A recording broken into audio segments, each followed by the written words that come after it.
আমরা এখন নারকেল খাইলাম, নারকেল খাইতে এখন যাবো হইলো কোথায়, কলার সরি পড়তে।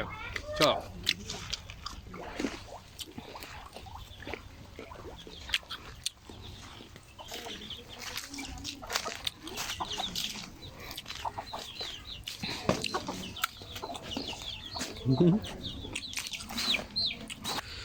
সো ওই যে পুকুর পাড়ে ওইখানে দেখা যাচ্ছে তেলাপিয়া মাছ খেলা করতেছে। আমরা আস্তে আস্তে এগোচ্ছি। ওই যে কলা গাছগুলোর কি অবস্থা, শীতের দিন তো গাছগুলোর অবস্থা খুবই খারাপ, শুধু গাছ মানুষ সব অনেক ধরে দেখা যাচ্ছে। এই যে একটা, ওই যে ভিতরে একটা, এখানে একটা, এখন আমরা আস্তে আস্তে যাবো।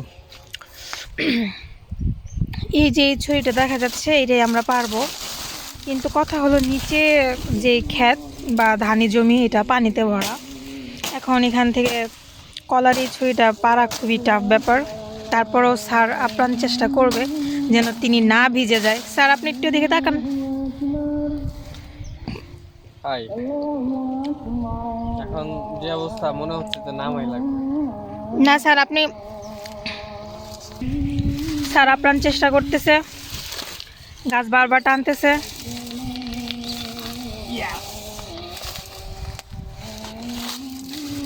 স্যার অনেকটাই পেরে গেছে, কিন্তু জানি স্যারের অনেক কষ্ট হইতেছে।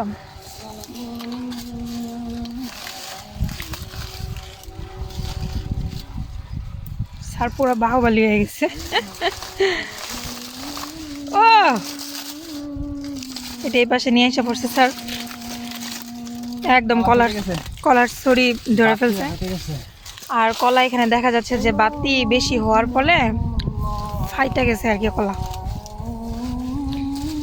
দেন ডাটা দেন, দেখা যাচ্ছে দেখা যাচ্ছে স্যার আপনি, ও ও আলহামদুলিল্লাহ অবশেষে এটা আমরা কাটতে পারলাম।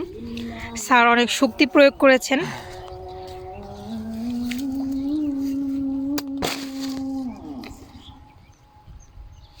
স্যার আপনার অনুভূতি কেমন? হ্যাঁ, অনেক কাহিল।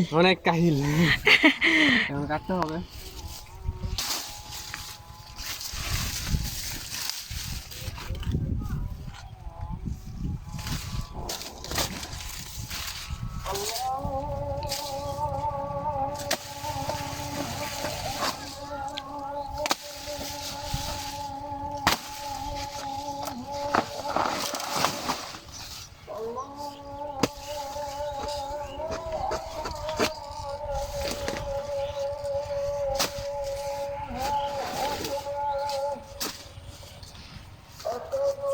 এগুলা কেটে না দিলে ঝামেলা।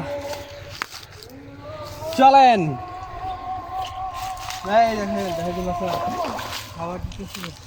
আমাদের পুকুরের মাছের খাবার দেওয়ার সময় হয়ে গেছে। স্যার যাচ্ছে আর কলা পাতা কাটতে কাটতে যাচ্ছে। আসলে স্যার যখন গ্রামে আসে তখন স্যারের কাটাকাটি না করলে ভালো লাগে না, তাই না স্যার? ইয়েস।